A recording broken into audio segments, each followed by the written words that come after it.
Welcome back, y'all. I am here with another breakdown of Our Kind of People. As you can see, the show is coming out in September, so I want to make sure that I give you guys as much information without giving away too much. So I'm going to give you summaries of the next few chapters. Up first is chapter 5, fraternities and sororities. Now, Lawrence breaks down the fraternities and sororities in a way of indicating them to be...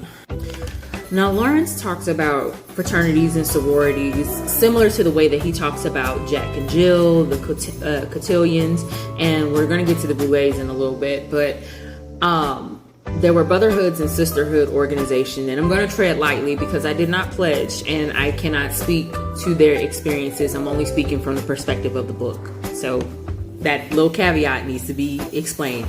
Other fraternities and sororities can expand upon it themselves.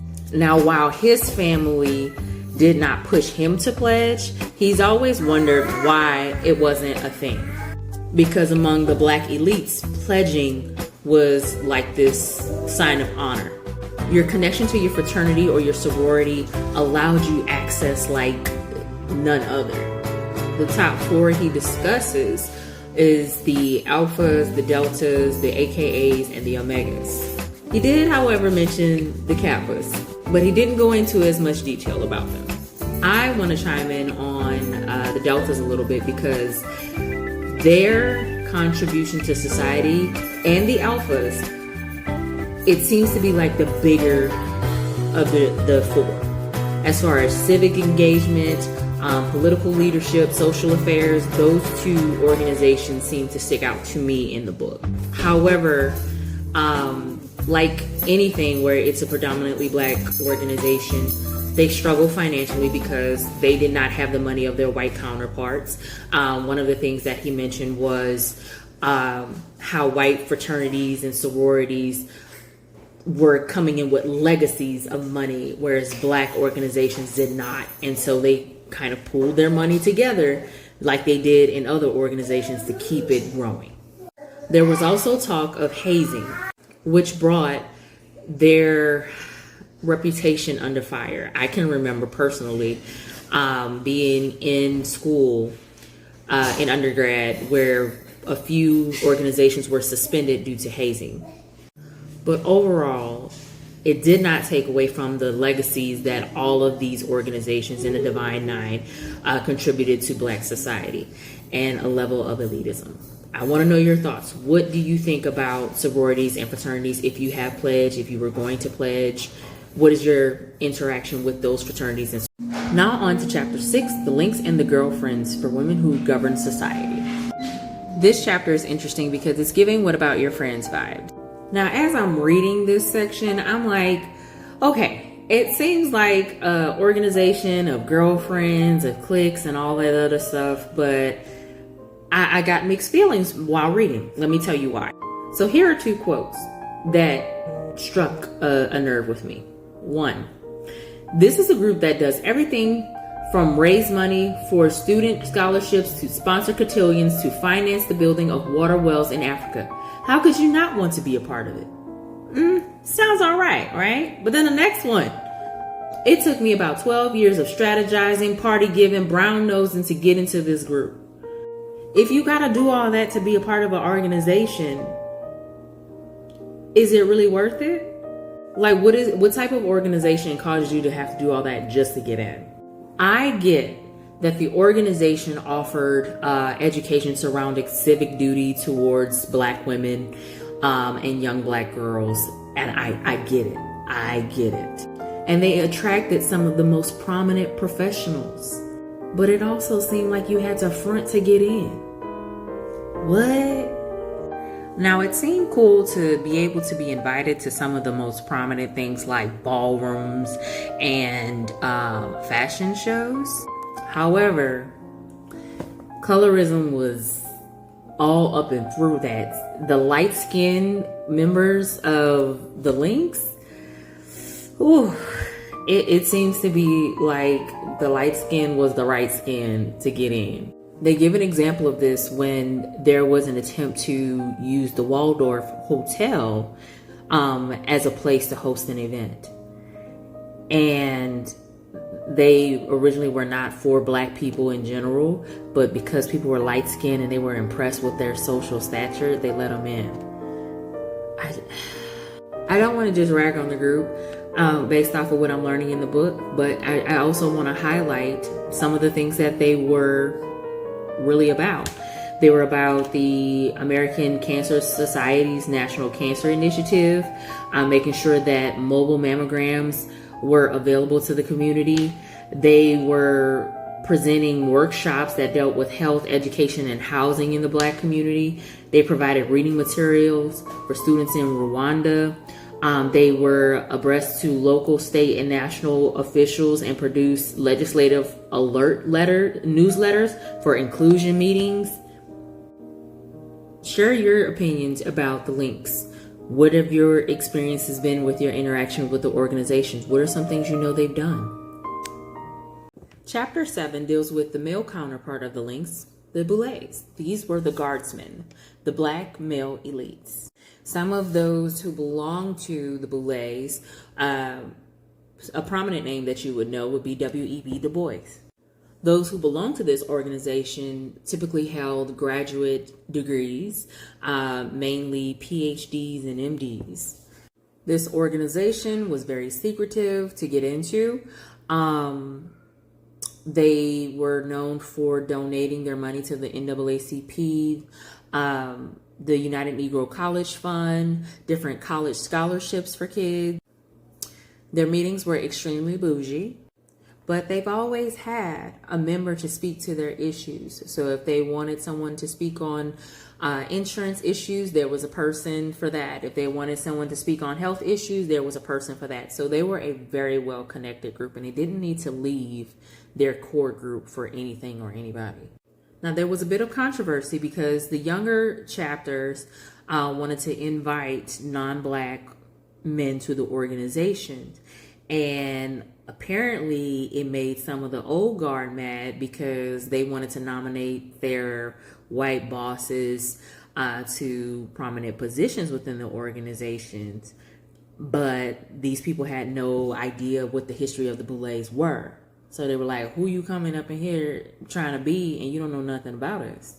Many of these men were wealthy and had interracial relationships. Most of them had white wives, fiancés, and girlfriends. And that became an issue because some of the old guard believed that their white wives and girlfriends and fiancés were pulling them away from the ultimate black agenda. They then began to struggle because the organization was so secretive and it was so hard to get in. Some of their values started to decrease because of this new intermarriage thing. Lawrence goes on to say how the Boulets and other organizations don't understand how valuable they could have been to the black community if they weren't so secretive about getting people to join. And I can share his opinion. Like, do you think organizations should be gatekeeping opportunities from the black community if they're a black organization? I understand protecting certain standards. I understand that unity is limited to what you value. But I'd like to know your thoughts about secretive organizations and what your knowledge is of the Boulets. Now, y'all, I'm going to do something that I have been grappling with doing or not doing since I read this book. And I'm going to opt out of not doing it. Here's what I mean. Chapters 8 through 15 deal with specific black cities and the black elites in those cities. So from vacation spots, Chicago, DC, New York, Memphis, Detroit, Atlanta, New Orleans, Nashville, Tuskegee, LA, and Philly. I don't want to break those down because I feel like I want to see that in the show, and I want to break that down when we actually watch the show.